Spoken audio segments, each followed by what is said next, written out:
Baik, Assalamualaikum warahmatullahi wabarakatuh. Perkenalkan, nama saya Nurul Syafika dengan NIM A241230068. Baik, di sini saya akan menjelaskan materi tentang teori kinetik gas. Nah, sebelum kita memasuki materi hari ini, apakah kalian tahu apa itu teori kinetik gas? Jadi, gas itu merupakan salah satu wujud zat yang sering kita temui dalam kehidupan sehari-hari. Meskipun keberadaannya sering tidak terlihat secara langsung, gas memiliki sifat yang berbeda dengan zat padat dan cair, seperti dapat mengisi seluruh ruang, mudah dimanfaatkan, dan selalu bergerak bebas. Fenomena-fenomena sederhana seperti balon yang mengembang saat dipanaskan atau ban kendaraan yang dapat meletus pada suhu tinggi menunjukkan bahwa gas memiliki perilaku yang unik. Jadi, oleh karena itu, pada materi kali ini kita akan mempelajari teori kinetik gas, yaitu teori yang menjelaskan sifat-sifat gas berdasarkan gerak partikel-partikel, penyusunannya, serta hubungan antara suhu, tekanan, dan energi kinetik. Baik, selanjutnya kita akan memasuki ke materi kita selanjutnya.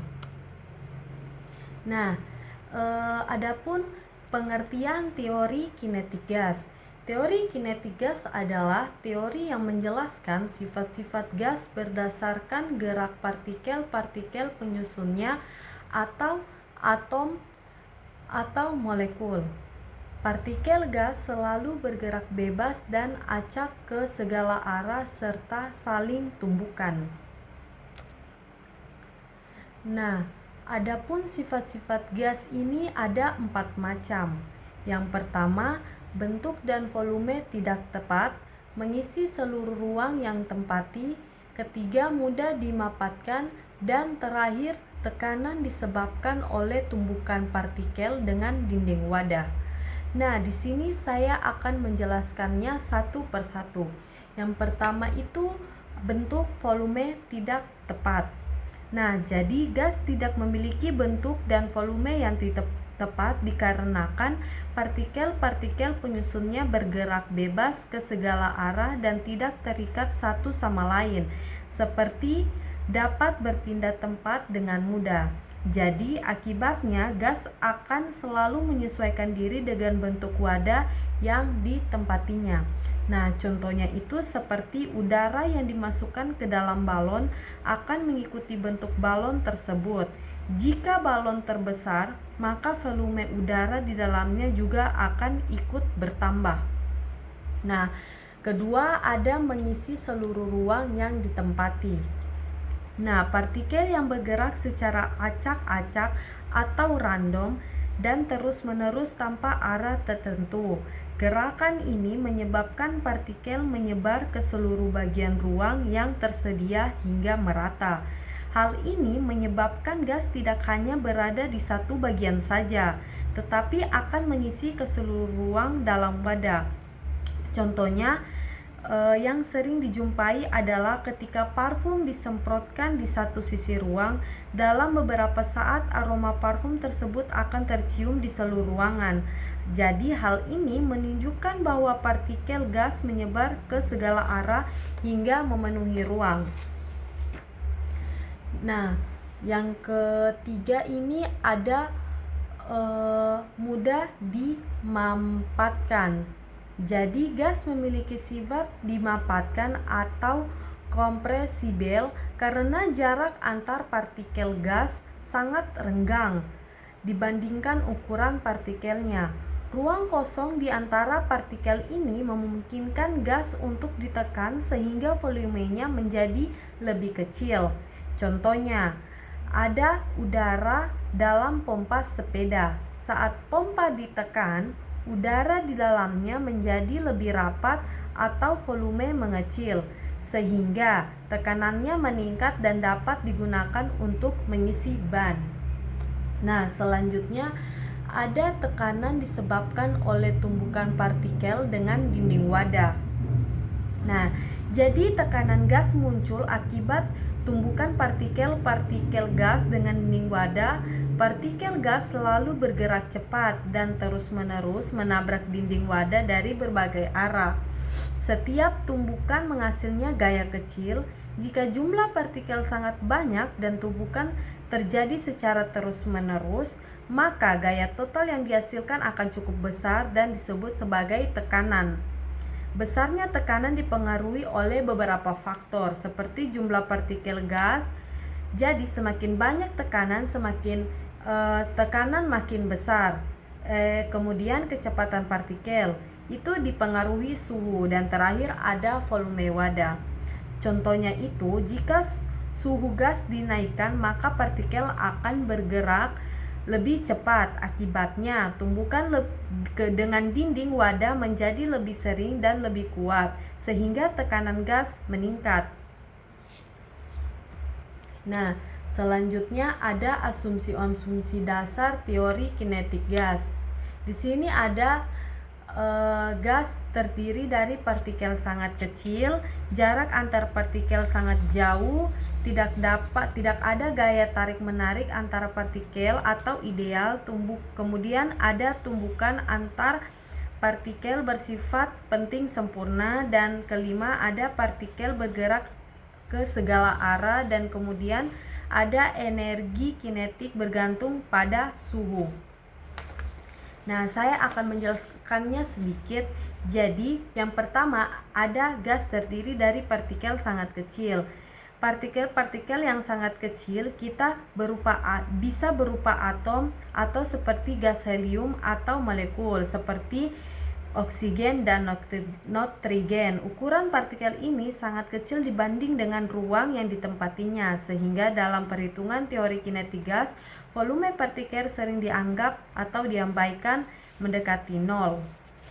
Kemudian ada jarak antar partikel sangat jauh.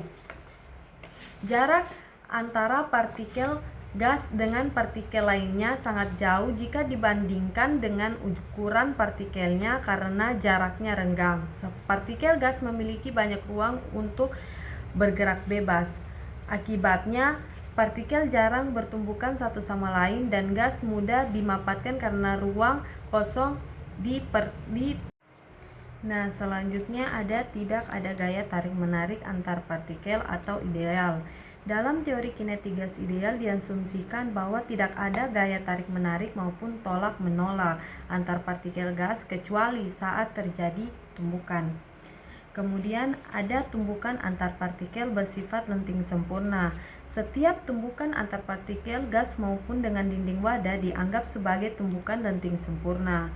Kemudian ada partikel bergerak acak ke segala arah. Jadi partikel gas selalu bergerak secara acak atau random dan terus-menerus ke segala arah tanpa bola tertentu. Gerakan ini disebut juga gerak acak atau gerak Brown. Kemudian ada energi kinetik bergantung pada suhu.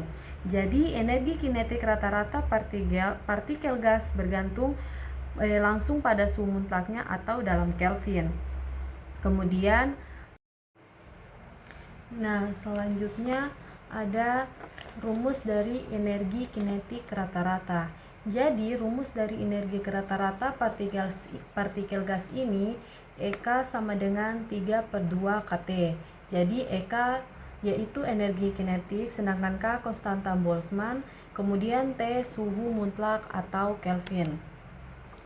Selanjutnya ada hubungan suhu dan energi. Jadi hubungan suhu dan energi ini terbagi menjadi 3, yaitu semakin tinggi suhu maka semakin besar energi kinetik. Yang kedua ada partikel bergerak lebih cepat, dan terakhir ada tumbukan lebih sering atau tekanan meningkat. Selanjutnya ada persamaan gas ideal. Jadi persamaan dari gas ideal ini yaitu PV sama dengan nRT. Jadi keterangannya itu di mana P adalah tekanan, V adalah volume, dan N adalah jumlah mol, kemudian R konstanta gas, dan T sama dengan suhu atau Kelvin. Kemudian ada rumus dari kecepatan partikel gas. Jadi rumus dari kecepatan rata-rata partikel ini yaitu U sama dengan akar 3 RT per M. Artinya suhu naik yaitu menjadi kecepatan naik, sedangkan massa partikel besar semakin kecepatan lebih kecil. Nah, selanjutnya di sini ada contoh soal. Dari contoh soal ini, di mana sebuah gas berada pada suhu K, tentukan energi kinetik rata-rata partikel jika diketahui konstanta Boltzmann K sama dengan 1,38 dikali dengan 10 pangkat 23 Joule per Kelvin. Kemudian dari pembahasan soal tersebut kita akan menjawabnya, di mana yang diketahui itu ada 300 Kelvin. K-nya sama dengan yaitu 1,38 dikali dengan 10 pangkat min 23. Kemudian ditanyakan EK sama dengan kemudian rumusnya itu yang kita pakai yaitu EK sama dengan 3/2 kT. Kemudian EK-nya sama dengan 3/2, ini kan rumusnya 3/2. Terus nilai K-nya ini kita masukkan ke dalam EK-nya ini, di mana 1,38 dikali dengan 10 pangkat min 23. Kemudian kita kalikan dengan 300. 300-nya ini dari mana? Yaitu dari T-nya. Nah, kemudian kita jumlahkan. Jadi EK-nya sama dengan 6,21 dikali 10 pangkat min 21 Joule. Selanjutnya ada penerapan teori kinetik gas. Jadi penerapannya ini ada 4, yaitu balon mengembang saat dipanaskan, kemudian ban kendaraan bisa meletus jika suhu tinggi, kemudian mesin pembakaran dalam, kemudian pendingin AC dan kulkas. Jadi balon mengembang saat dipanaskan itu, ketika balon dipanaskan, suhu udara di dalam balon meningkat. Dikarenakan suhu ini menyebabkan energi kinetik partikel-partikel gas di dalam balon bertambahnya. Kemudian kalau ban kendaraan bisa meletus jika suhu tinggi, itu dikarenakan dalam ruangan tertutup dalam volume relatif tetap.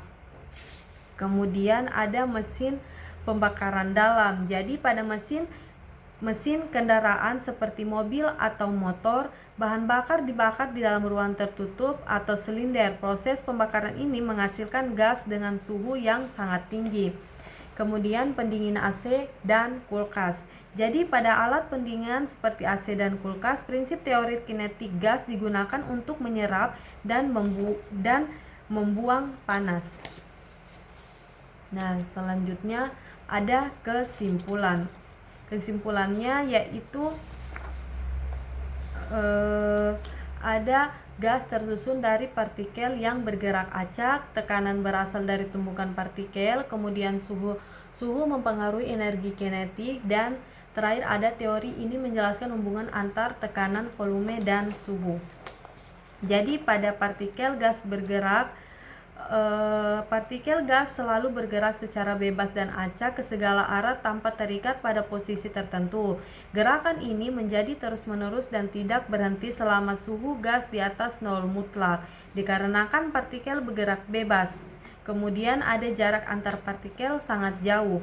Jadi jarak antar partikel gas satu dengan yang lain sangat renggang dibanding dengan ukuran partikelnya. Kemudian ada tumbukan antar partikel dinding dan wadah. Partikel gas yang bergerak bebas dan sering bertumbukan baik dengan sesama partikel maupun dengan dinding wadahnya.